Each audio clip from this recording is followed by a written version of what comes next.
Oi oi, it's your boy, the goatee Yamauchi of eating his way across Italy like Stanley Tucci, Jack Slack, and it's the Jack Slack podcast, and we're coming at you on Monday the 15th of August. That most august month, named after Augustus. Because I'm on a Roman trip at the moment, having watched Rome again. And also Master and Commander, which Augustus from Rome is in. And those were the only two things he did. What a talented actor. So we're coming at you post-UFC on ESPN 1 number something.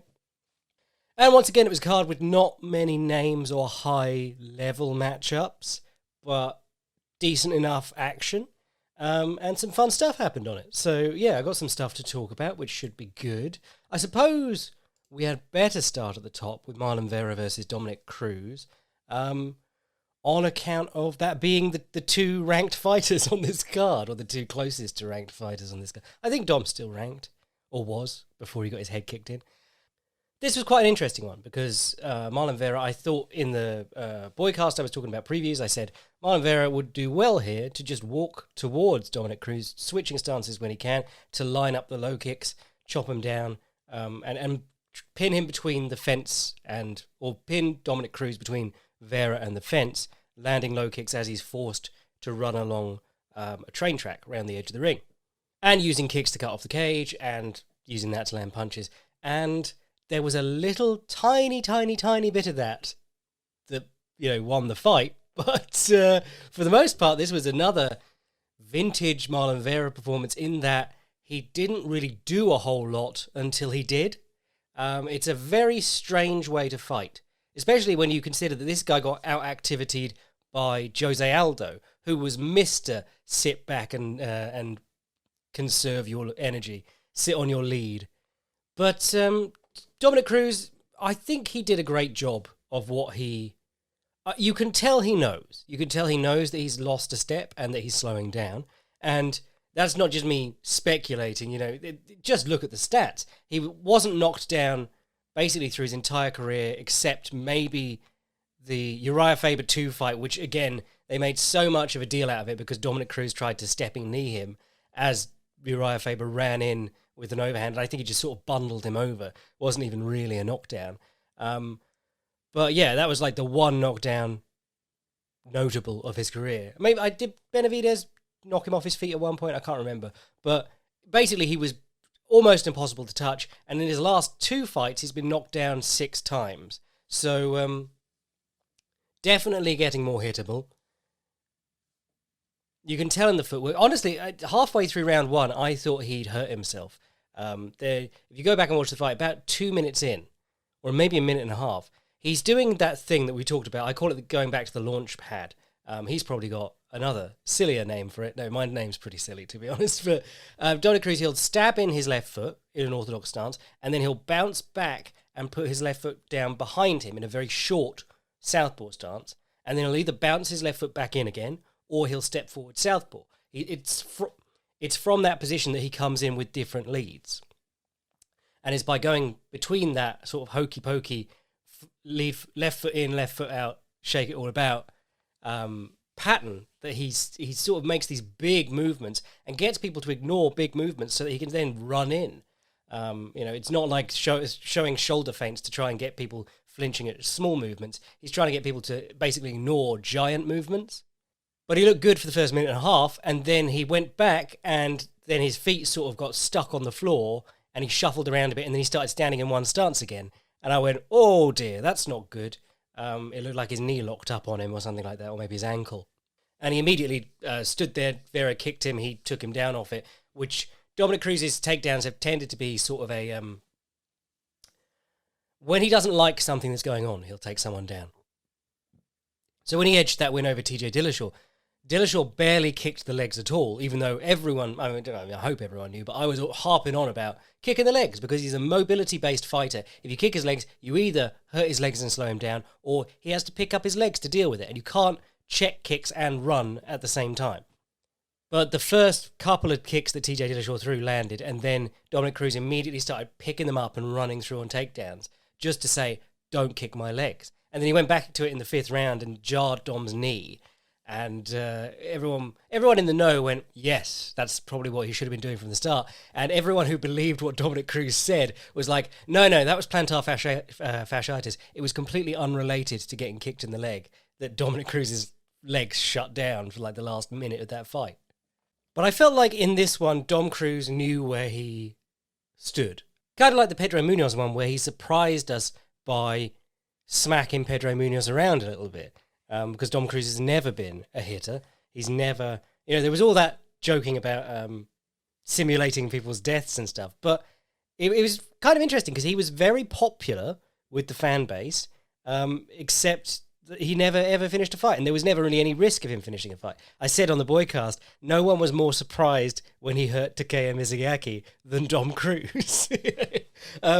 And part of it's sort of the way he punches. I said on the Boycast again that he's one of those guys who, when he throws straight shots, they tend to be harder than his looping shots, because his looping shots are almost straight arm. And they don't really link to his legs and hips very well. And he connects them like on the inside of the index finger knuckle, or with the back of the fist by turning his hand all the way over. Or with the thumb knuckle. Stuff that... very much a swing and not a hook. Now, you can get a ton of power on a swing. Igor Vovchanchin made a career out of it. Broke his hands in like 20 places. But a lot of people struggle to get decent power on them, and that's always been the case with Dom Cruz. But it does mean that you've got these very long punches coming in from the side. A good hook is shorter than a left jab or a right straight, or a right jab or a left straight, whichever way the opponent's standing. But a good hook is shorter than that, because of the bend in the arm, and you always want to be connecting with the front of the fist, the hitting part. But with swings, you can turn your hand down, or you turn your thumb down, so that the back of your hand, and you can sort of get with the front of your fist, but mainly the back of your hand is connecting at full length of your arm, basically. So you have the same length that you would with a straight punch, but you're bringing it in from the side. So it means that when Dom's doing those back steps and swinging his arms out like a wacky inflatable noodle man, he can slap people as they're stepping forward with straight punches.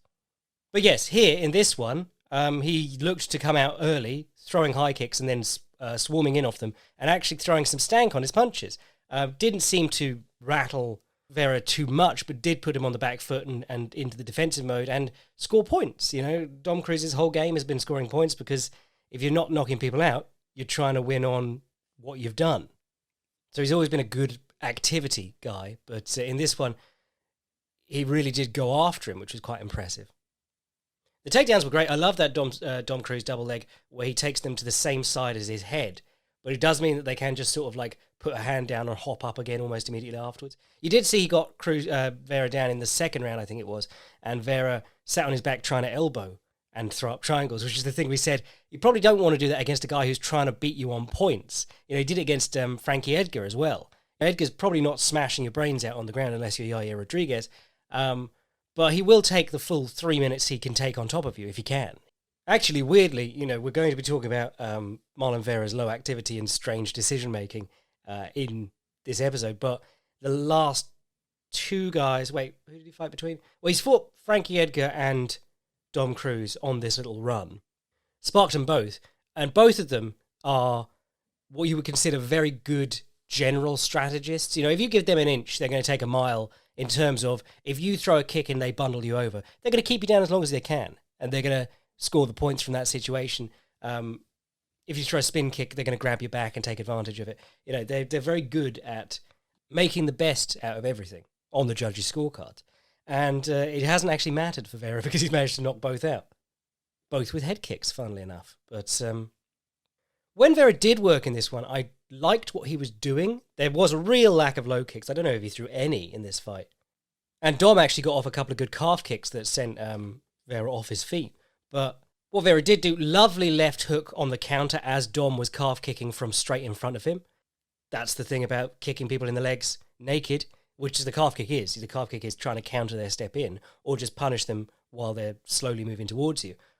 If you mistime it, you're on one leg. And the left hook was fantastic, turned Dom's head right around. The one I really liked was in the third round, I think, where he backed him up to the fence. And he'd had him near the fence for a lot of the fight, but not really taken advantage of it. But he backed him up, and then he he stayed on him a little bit longer. And you noticed Cruz wasn't really doing direction changes very well in this fight. If you watch his fights with people like Faber, Benavidez, Brian Bowles, people like that trying to corner him, even TJ Dillashaw and so on, he is so good along the fence of flattening out his stance so his feet are level and he's side skipping, and then he'll go left with his head and his body, and then he'll go right, and then he'll go back left. You know, it's like Eddie Alvarez does. There's a very few guys in MMA who are good at it.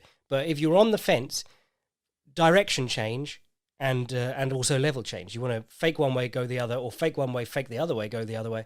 Fake one way, draw the swing at your head and duck under it. It's a real art form. And when he was on, but he really didn't do very much of that in this fight.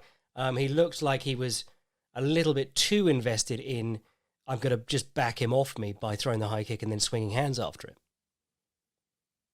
So he got backed onto the fence towards the end of the third round, and then he bounced back into his little launch pad position a couple of times, and every time he did it, his heel was basically touching the fence. And then, so Vera knew he was going to come forward eventually, because that was how he was getting off the fence in this fight. And he came in with a jab. Vera, threw his own jab, split it down the middle, a dip jab, whatever you want to call it. The Juliana Pena jab is what we call it now, and dropped him on his ass. And of course, the discussion was like, oh my God, how incredible is Vera's power that he dropped him with a jab. But jabs will drop people if you move on to them. That's the thing about Dom Cruz's back step and then come in again. When he goes back and then comes in again, there's a lot of weight in motion, and it's a lot of motion. He's running himself onto things. We're always talking about creating car crashes, but Dom Cruz has always been the case that if you can read him, which is the hard part, and catch him coming in when he's not just going to fake and go out again, you could hurt him really badly. But the high kick that finished it, I saw some people saying it's actually surprising that Dom Cruz hasn't been kicked in the head to this point, because he does do the big lean to the side and sidestep. It's interesting because it takes you under punches, which is really important.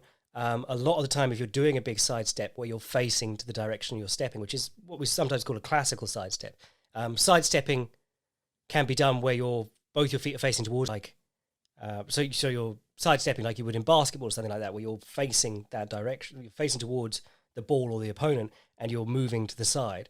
But classical sidestepping is where you turn your stance so that you're stepping forwards in the direction you're going. And sometimes in MMA that turns into turn and run. Think of Overeem, used to do it a lot. Carlos Condit against Nick Diaz. Gerald Meerschaert did it on this last card. So, it's always there. But if you don't keep one forearm up, and even if you do keep one forearm up and you take a good kick on that forearm, you might get kicked in the head. It's a case of, can they time it? Because a lot of the time when people are moving in to try and corner you, they're not in position to throw up a high kick on that side. I believe Vera switched to southpaw for this kick. If you're stepping in with an orthodox stance and the opponent's orthodox, it's a lot easier for them to step outside your lead leg and run. You'd have to retract the lead leg or switch and then throw the kick, which is hard when the opponent's going around your lead leg. So it's definitely easier if you switch to southpaw and the opponent's trying to circle out towards your left.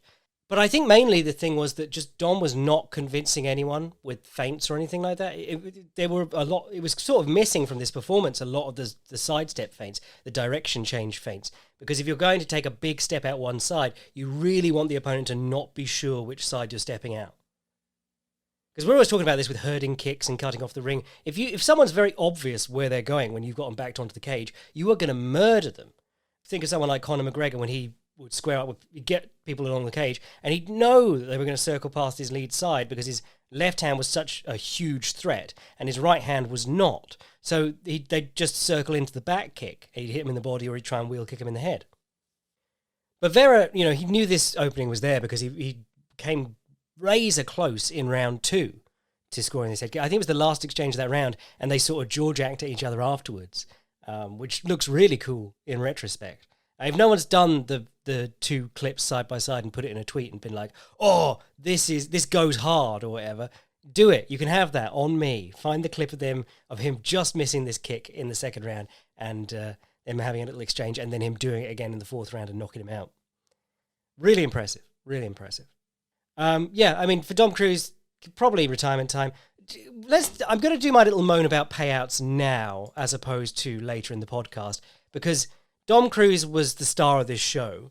Like I said, he was always a surprisingly decent draw for such a small man and not a finisher, largely because of his beef with Team Alpha Male. But Cruz made 175,000 on this with no win bonus, which, yeah, I mean, that sounds like a lot of money, but when you consider a full fight camp, I mean, Dom Cruz is not fighting that often anymore either because he's pretty banged up. But consider a full fight camp, consider tax, especially because we're in California, consider fees for training, gym, coaches, management. Dom Cruz said he doesn't have a manager and doesn't need a manager. Looking at this payout list, you know. But yeah, probably less than $100,000 after tax and gym fees and things like that. So really you're looking at like, what, £70,000 to headline the show? Bit nutty. Marlon Vera got 300,000, 150 show, 150 win. We're in California, by the way, which is why these are released. And which is why I imagine this week Dana White was going on the warpath against fighter pay, saying that he'll never improve it. This is as good as it's getting while he's in charge, which is an insane thing to say. Imagine being like, no matter how much better our business does, it will not trickle down to the fighters. Because you could always get by being like, well, when the business does better, the fighters will get more money.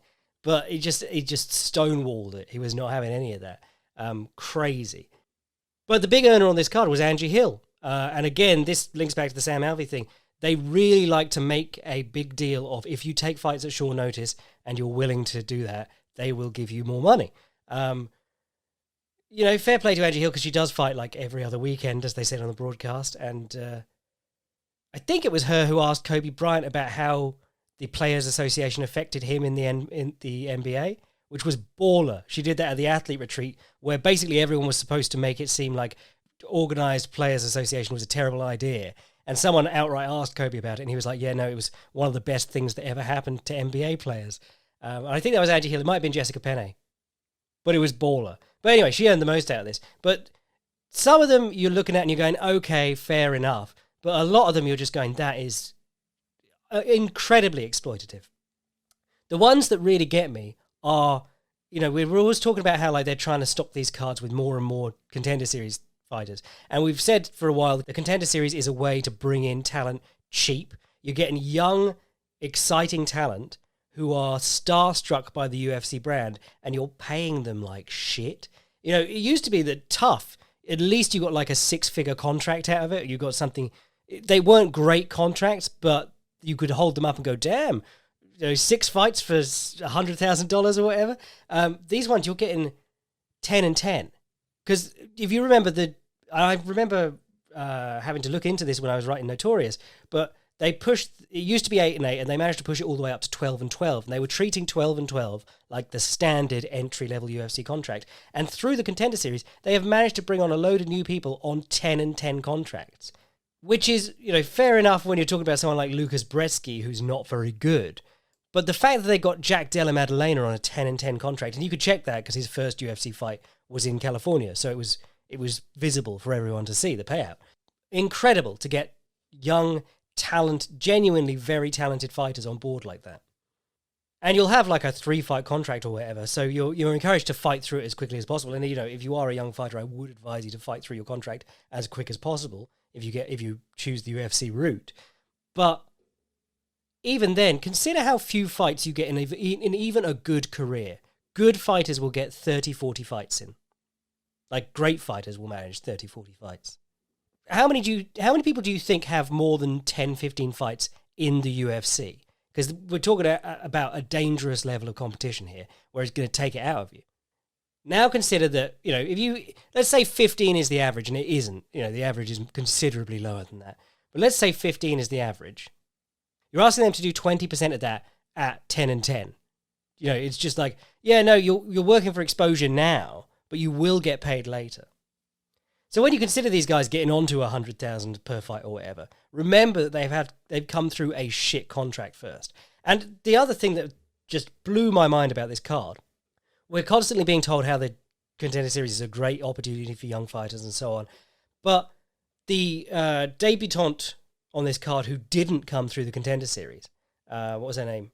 Yeah, Yasmin Jauregui, who I really liked, and I'm going to go off about their fight in a minute. But she got 25 show, 25 win.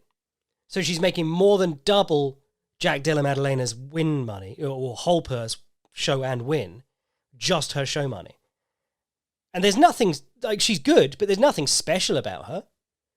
All that's different is that she's got a competent manager who's argued her case for her. And the fact that the UFC can pay her double, well, actually 5 times as much as the show money on someone like Lucas Bresky, tells you that it's not trying to balance the books that's stopping them from paying people like a reasonable wage. So I've been saying it a lot lately, but if you are a young fighter coming up, 1, go to Bellator or 1, because 1 will throw stupid money at you if you get any decent knockouts or anything like that. And if you're a fairly good fighter, you can win a title there. And 2, if you can win a title in Bellator or 1, you can, or even like PFL 1's WSOF or whatever, you can bump your earnings so high in the UFC. I think Gaethje came on at like 500,000. I think it was 250 show, 250 win. And then he got a fight of the night bonus or whatever. But he achieved that by being a known commodity outside the UFC and having some hype. And then the other thing, get a manager who's not one of the Cowards or Ali Abdelaziz. If you want a title shot later in your career, schmooze with Ali Abdelaziz. But their job mainly is to be like controlled opposition for the UFC. Get yourself one of the ones that Dana White hates talking about. That woman who used to manage George St. Pierre and people like that. People who Dana White hates working with. Get someone like that. But I hate to pump up Bellator, but go to Bellator, to be honest, because you're better off hopping into the UFC late and making the most of their paydays then. If you're any good. If you are a middling fighter who's just lucky to get the call up to the Contender Series and you know it, take the Contender Series contract because you'll probably get more out of that than in Bellator or 1. But anyway, co-main event. I want to give a special shout out to Nate Landwehr. I was moaning about this card in the week saying that there weren't any stars on it. I was like, lol, Nate Landwehr co-main event. Didn't want to say that Nate Landwehr is not fun. He is always fun. But I do want to give Nate Landwehr a massive shout out. I was talking on the Boydcast about how impressed I was with his last fight and how he'd improved his grappling and stuff. But this fight blew my socks off because this guy came into the UFC looking like a bum. Because I watched his first couple of fights in the UFC. Who was it? It was Herbert Burns and Elkins, I think it was. And he got smoked by Herbert Burns. He managed to grind it. Well, not grind. He walked towards Darren Elkins and beat him up for a decision. But Darren Elkins doesn't have any power. And then he got smoked by Julian Erosa, Juicy J, in like 50 seconds. And Herbert Burns knocked him out in the first round as well. So it was not an impressive start for him. And the way that he entered striking exchanges was like, he looked like he was made out of wood. I watched some of his M1 ones as well. I went back and watched them. And he would like pump a jab with his right hand down by his waist, and then he'd throw the most wooden uppercut you've ever seen. It looked like he was made out of wood. It was incredible. And I was going, yeah, this guy's tough, but he's also crap, He's a great meme fighter. He's fun, but his striking fundamentals are garbage. I can't ever see him getting past anyone good. Flash forward to Ludovic Klein, and then this one especially. His striking looked good. And not just good, looked thoughtful. It looked like he's taken a step back in the gym and he said, I don't actually want to get hit in the head all the time. I'm always talking about that Skarbowski quote, but like he turned up in Thailand as an exciting banger. And he was like, I want to be able to fight every weekend. I need to be more of a professional. And to be a professional, you don't get hit as much. I want you to go back and watch this Anama fight, because, I mean, it won't be a hardship for anyone because it's a fun fight. But recall the other week when we were talking about Muslim Salikov, and I was saying he's such a skilled but boring fighter. But I was saying his main move, and this was on the Filthy Casuals guide as well, is to shoulder feint and then go backwards. He steps as if to punch and fakes with his shoulder, and then he bounces back a little bit. And if the opponent returns on him, he starts countering. Now watch this fight with Onama and Landwehr. Landwehr keeps doing that. He keeps this pressure on Onama, but he keeps stepping just into range as Onama's trying to run away. Stepping just into range and then pulling back as Onama swings back at him, and then he'll crack him with the right hand over the top or the left hook or a nice kick. Really impressive stuff. And that's a really small move that anyone can learn. But it changes you from, I've got to go in and make my openings, to, I'm going to make my openings from out here, and I probably won't get hit as much. His wrestling looked great, because Onama's good with his wrestling. His recent stuff, because he's been working with Kraus, but his last fight was just a clinic in the stuff that Kraus teaches. That shoot on the leg, shoot on the hips, come up on the back. As they turn back into you, shoot on the hips again. He picked up his last guy with a double leg as the guy turned back into him effortlessly and put him on the mat. And he just kept doing things like that. And the other guy was trying to take him down. He was doing good defensive cage work against him. So, yeah, it was really interesting to see Landwehr have success in his wrestling again here against David Onama. Now, if you recall, Colby Covington went down to that gym in Miami, moved to that other gym in Miami because he was kicked out of ATT or whatever, or he was just causing so much grief there. But before that second fight with Kamaru Usman, we were all going, who the hell are these people? And then he came into that fight and he didn't look particularly great, and we went, not super sold on that team. But apparently Landwehr's been at that team this time, or this whole time that he's been improving, and he's looking fantastic. So, I mean, it does show different coaches for different folks, or different strokes for different folks, and you will click with different people in different ways. It's kind of interesting because you're watching the main event with Jason Perillo and Marlon Vera, and I consider Jason Perillo a pretty good coach. He's a good boxing coach. He also has sort of a good read on MMA as a whole. He's not a specialist in wrestling or grappling or whatever, or kicking, but he'll tell his fighter to go to that if he thinks that there's openings for it, or if he thinks that it'll benefit them more than just boxing. He's managed to teach Marlon Vera and Mackenzie Dern and other people a wicked jab. Michael Bisping's jab was nothing to write home about before he started working with Perillo, and then he developed a really slick jab.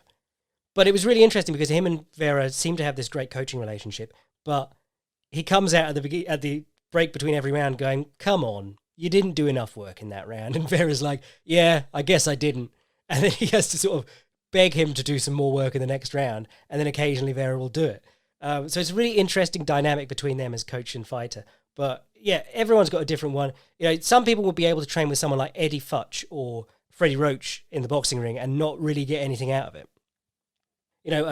There's loads of great examples, but Prince Nazim left his coach who had taught him all this weird way of fighting that was working for him, and he went to Emmanuel Stewart. And if you watch the documentary, The Little Prince, The Big Fight, Emmanuel Stewart just seems sort of like put out that he doesn't really know what to do with this guy. Another great example is Cus D'Amato. After Floyd Patterson left him, he was out to find someone quick to rebuild his name, and he found Buster Mathis, who was going to be on the Olympic team, but Joe Frazier went instead. And Buster Mathis was like 6'7", and Cus D'Amato was trying to teach him to peekaboo. It was very weird. And on the subject of weird coaching decisions, Tony Ferguson this week has said, I'm going to join a camp, which was a big deal because Tony's always trained on his own and brought sparring partners in, which we were talking about back in the day. We were saying that's actually a really interesting thought because that's how a lot of top boxers train. You bring the sparring partners to you, or the coach finds you sparring partners that they think are either going to be a challenge or a tune-up. You get some easy rounds. And I used to know a guy who sparred with Ricky Hatton, and he was very proud of that. But as it turned out, it was basically when Ricky was having a fat day, they'd go, get him in with Ricky. But Tony's decided that to change his career around, he's got to go to a team. And then in the most Tony Ferguson way possible, he picked Jackson Wink, which is a team that was big in 2008 and has basically lost all its major fights in the last 5 years. With the exception of Timo Valiev, he's basically the last good Jackson Wink fighter. There's a lot of interesting stuff going on there because I believe Greg Jackson basically sold his name and cashed out and now works with law enforcement or something like that. LARPing. But yeah, that's just so Tony to say, I'm going to join a team and then finding the team that was big when you got into MMA. Might as well restart Death Clutch because he was Brock Lesnar's favourite student, wasn't he? Just continue training almost solo and have Brock walking up and down going, make chicken salad out of chicken shit. That season was so bad. I was in the phase of watching bits of the show and then trying to wind forward to the fights, but it was so trash. And I love JDS. And Brock Lesnar has made a career out of, in a sport where you are supposed, or a performing sport where you are supposed to get by on your charisma. And it was just terrible. Made doubly terrible by the fact that we didn't get the fight afterwards. That would have been great for JDS if he'd fought Brock Lesnar. Actually, maybe it wouldn't have. Maybe he'd have got mauled against the cage. I feel for JDS because he was, he's probably one of the best. At his best, he's probably one of the best heavyweights we've had in MMA. And he just sort of got forgotten and swept aside at the end of his career. Very quickly, from the peak of his career. Anyway, sorry, Landwehr versus Onama, just incredible pressure. He just kept trying to go for the anaconda and slipping off, which is kind of the danger of the anaconda. If you watch guys who are really good at the anaconda, they tend to, nowadays, generalization, but nowadays guys don't tend to do the gator roll, which is where you get the grip or you punch through to your bicep and then you try and roll through with the person, like Big Nog when he made it famous. Nowadays, guys tend to grip their hands behind the armpit and use like a wrestling style gator roll to just turn the opponent onto their back and then start throwing up their legs and locking the arms in. It's one where you turn both of yourselves, both you and your opponent to look up at the ring lights, and then you're using your legs and arms to try and lock in the choke. Watch Brian Ortega, watch Rafa Mendes. There's a great clip of a roll by Rafa Mendes in his gym. Is it Art of Jiu-Jitsu? But yeah, it's a no-gi roll, and he hits this choke about 6-7 times from just rolling on it, diving on it. And it was crazy because he hadn't really done it much in competition. He did it in 2009, and then he stopped doing it so much. And then he just did it 7 times in this roll against a good brown belt or black belt or whoever it was in 2015. So yeah, kind of lost position a few times because of that, Nate Landwehr in this fight. The other thing was like the standing up and hyping up the crowd and stuff and almost getting cold cocked while he was facing in the other direction. But see, I'm watching that and thinking I would prefer if he was just kept applying the pressure and kept looking for the finish. But I think, honestly, he benefits more from doing this. I don't know if, the finish was never guaranteed. But by doing that, he gets this reputation for being a complete wild man. He's got that dog in him, is what we're saying. And he gets hundreds of viral clips. And honestly, pretty smart. I need to reiterate how impressed I am with this guy. Because one, he was always sort of a meme. And I think he knows he's a bit of a meme. I mean, why else would he not cut his hair? Because it's genuinely the worst hairline in MMA outside of maybe Dominic Reyes once he gets sweaty. But like his post-fight interviews are always meme-tastic. But he's managed to lean into that and do the whole "I got a dog in me" thing. But he's also very clearly putting in the work and improving and recognizing the stuff that needs improving. Because he could very easily say, "I'm an action fighter. I don't need defense." But instead, he's gone, I actually don't want to get hit as much. I'd like to be able to keep the pressure up while I'm not getting hit as much. And he managed to do that really well against Onama. I mean, he still got hurt in the very late going of the third, I think. But overall, really, this does not look like the same guy who was just sprinting at Herbert Burns. Also, Herbert Burns, I think, hurt him with a double collar tie knee. Landwehr in this one, his use of the double collar tie, beautiful. Because he managed to get Onama covering up and then he just hold on the double collar tie and not just try and land knees against a taller opponent, but also just hang on it. Used it like a wrestling collar tie, just hung on him and made him carry his weight. And then he was hitting those short elbows. When he got to the top of guard in round 2 or round 1 or whenever it was, the elbows he was turning over were perfect. He was hitting him with the point of the elbow. None of that forearm smashing shit. He was genuinely lining them up, aiming them really well. Didn't manage to open any really big cuts, but those are the ones that will. Let's move on before I get into race science about why David Onama might not cut. Fucking Ferdy Pacheco always going on about how, you want a black fighter because they don't cut. Part of me now wants to write a book and then say that and then put a little citation in and then you flick to the notes at the back and it says, black don't crack. 2012. What else was good on this card? Yasmin Jauregui versus also Yasmin Lucindo. Banger fight, mate. Not the highest level technically. It hit a rhythm and then it just kept on in that rhythm. But I thought this was great. I thought these guys were taking lumps out of each other. I think if Jauregui's got any problems, it's hanging around too long after striking and not making as much use out of her kicks as she could do. Lucindo, I mean, she was just getting beaten to the punch quite a lot. Did all right in the longer trades. She'd land something, but was having a hard time getting a read on Jauregui as she stepped in. My wife came through while I was watching this one and she just goes, "Oh, great abs," on Jauregui. And then they said in the commentary, and she has a 5-year-old son, and my wife was like, bitch. Man, yeah, crazy. Lucindo's 20, Jauregui's 23, I think it was. So yeah, these guys are going to be exciting forces in the strawweight division. I was talking to, I think it's not Cage Fighting, who has a YouTube channel, a good YouTube channel actually. And he was saying strawweight is such a crapshoot because you could get someone who is number one ranked. Well, literally the number one ranked. Well, actually, this is flyweight, but the number one ranked flyweight in Brazil was Priscilla Cachoeira at 8-0, and then you watched her fights, and she's just awful. And this was when they brought her in to lose to Valentina Shevchenko. But strawweight, man, you could get someone who's an absolute bum, or you could get someone who's two people who are actually pretty bloody good. I'm surprised Lucindo has. This takes it to 5 losses on her record, but she was good. She was game. She was landed decent shots. But Jauregui, I think if she gets, obviously very young, so there's a lot of time for her to develop as a fighter. But if she gets with the right coaches, she could be a real force in that division. Yeah, because you got to remember, Carla Esparza's the champion. You still got plenty of people in the top 15 who you wouldn't consider like super elite on their skill set. Just generally in MMA. So when people like this come along, you get pretty excited. But I think it was Jauregui who came in with the 25 and 25 pay. But also she'd just by going to Combate Global and winning that one night tournament, she'd raised her stock enough that she could demand this, and they'd be like, "Oh, okay, cool. We need more fighters for that division. So yeah, we'll pay you 25 and 25." Because 25 and 25 is not an insulting ask, even though it's so much higher than 10 and 10. If they need fighters in that division and you're good, they'll pay you it.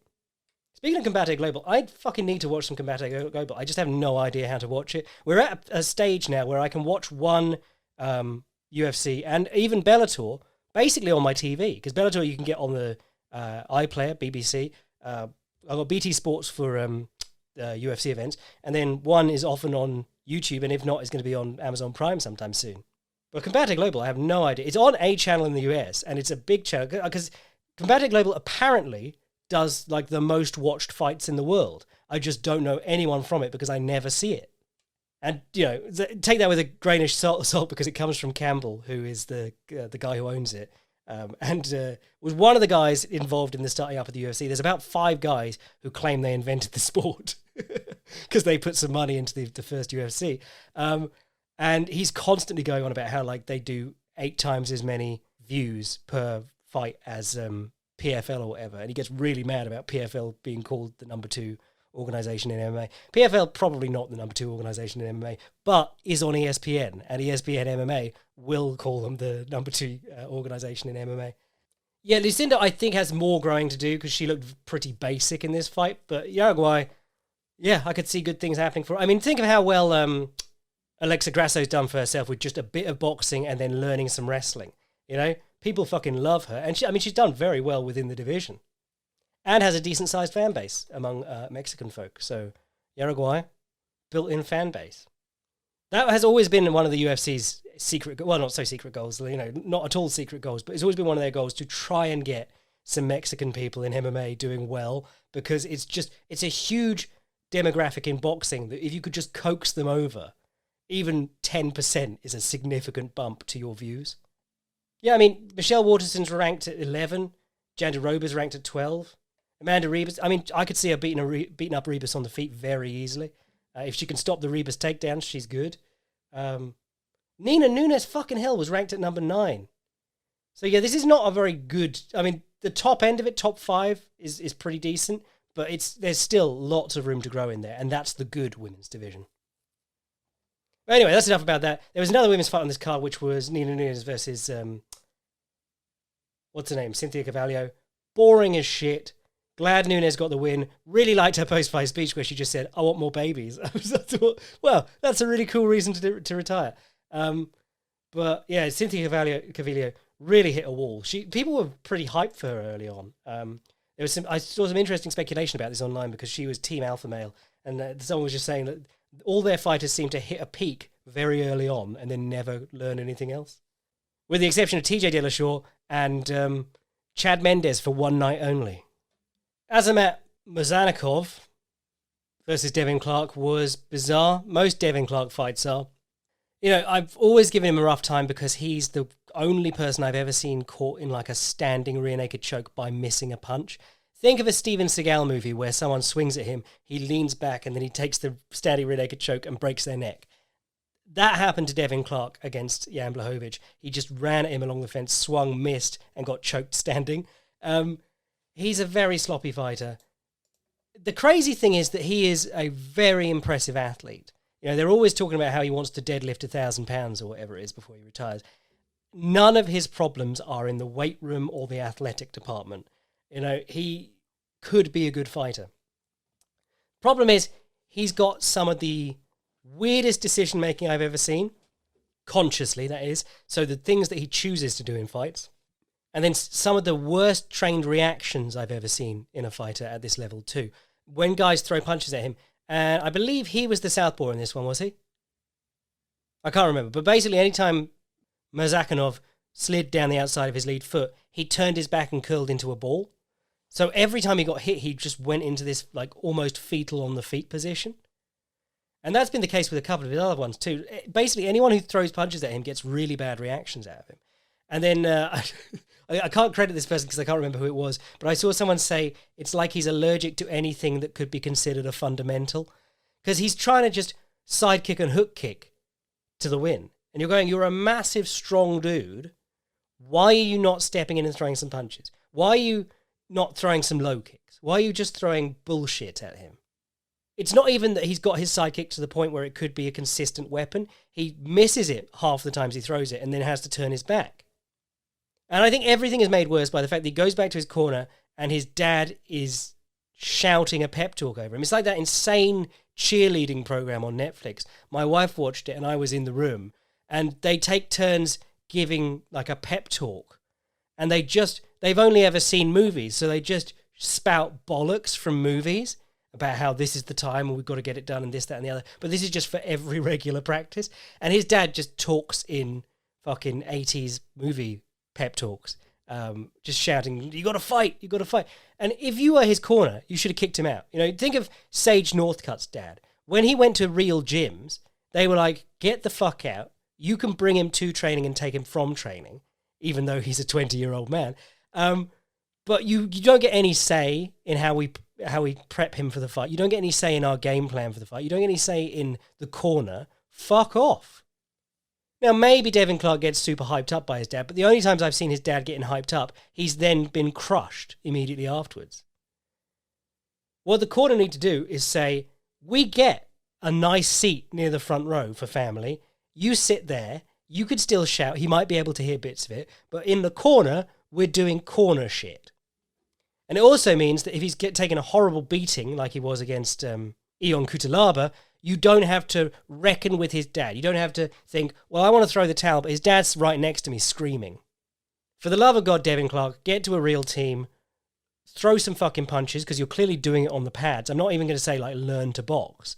Just throw some fucking punches, put the heel kick in your, the hook kick and the side kick in your back pocket as things you can use later.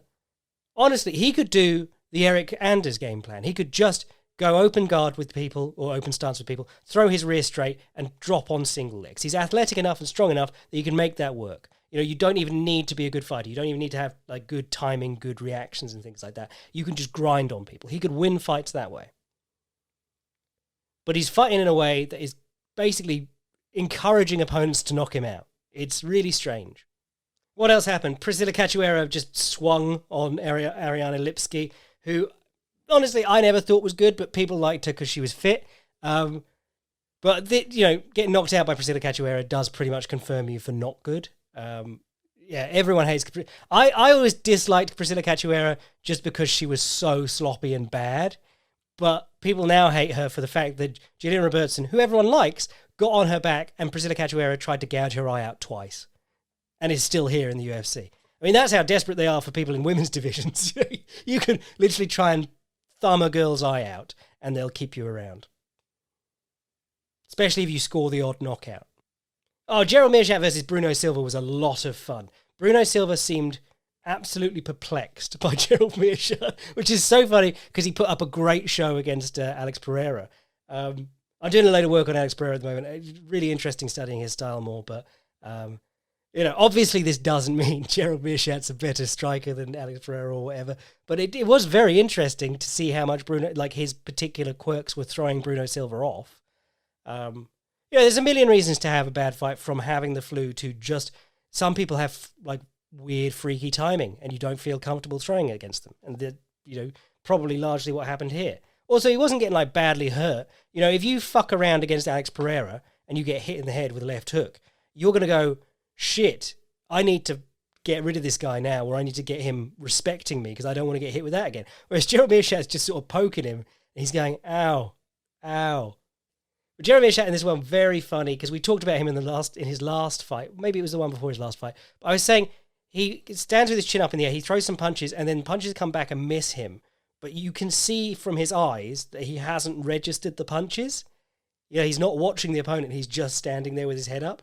And you're going, that's going to be horrible when someone hits you and you're out of position like that. But in this one, he learned the Saenshai back lean, not even putting his back foot back behind him. He's just leaning at the waist like Rafael Fiziev. And it worked really well. He was throwing punches and then leaning back at a really slow speed, but Bruno Silva would still swing and miss. Hilarious. But then he was mixing in takedowns nicely, which again is another reason that Bruno Silva might feel less comfortable opening up. But then Bruno Silva was stuffing these takedowns, and then he went for a takedown, came up out of the clinch and chinned him with a punch. And you know how much I love sneakers. Anytime you can hit someone coming out of a clinch, best technique in MMA, best technique in all combat sports. I'm watching this guy called Seiya Tanagawa, I think his name is, kickboxer, sort of middle of the ranks, cruiserweight, but really good at moving in on people as if to clinch and then coming out with the sneaker. Andy Ruiz, amazing at the sneaker. I just love people who are good at it. Dan Henderson, Shogun 2, where he enters a clinch and then turns him around and hits him on the way out. Incredible. Anything else good on this card? Because I'm running over time. Tyson Nam versus Ode Osborne was a lot of fun. If only to see DC shut the fuck up for a moment. I had an amazing conversation this week. I said, hope people don't use Dom Cruz getting knocked out as proof that Daniel Cormier is actually not an unprepared commentator. Because basically any time that someone says, especially Dominic Cruz says that Daniel Cormier doesn't prepare his commentary and doesn't do any research and doesn't bother, people go, no, you, and then say, Dom Cruz said that Conor McGregor was trying to tire Khabib out. And you go, that's one thing that happened 6 years ago. Whereas DC makes terrible calls every night and doesn't know who he's commentating. Someone was calling Laura Sanko a tryhard for actually watching footage of the fighters before the fight. But, I was having this conversation and someone said, oh, you're such a dick rider. And I was like, of who? I just said I don't like Daniel Cormier's commentary. And they said, you're dick riding the DC hate train. So anytime I don't like something now, I'm dick riding their hate train. It's my new expression. But yeah, I feel like Ode Osborne gets by quite a lot on his length.